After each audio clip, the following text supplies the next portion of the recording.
अस्सलाम वालेकुम viewers, welcome back to my YouTube channel daily tips with Asma. आज के इस वीडियो में हम आपको बताएंगे आदिल नाम का मतलब और इसके बारे में दिलचस्प मालूमात। आदिल नाम का शुमार लड़कों के नामों में होता है। आदिल एक इस्लामी नाम है। आदिल नाम की इब्तदाई तारीख अरबी ज़ुबान से निकलती है। आदिल नाम के लड़कों के लिए खुशकिस्मत नंबर 4 माना जाता है। माहिरीन के मुताबिक आदिल नाम के लड़के बहुत खूबसूरत होते हैं। आदिल नाम का मतलब है इंसाफ करने वाला। आदिल नाम के लड़कों के लिए खुशकिस्मत दिनों में जुमेरात और मंगल का दिन शामिल है।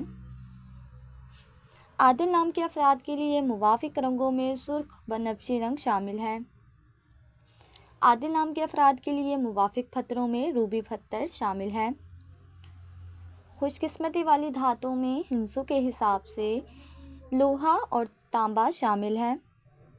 फ्रेंड्स, अगर आप अपने नाम का मतलब जानना चाहते हैं तो कमेंट बॉक्स में अपना नाम लिखें। इंशाल्लाह हम आपके नाम की वीडियो ज़रूर बनाएंगे। Thanks for watching. अल्लाह हाफिज़।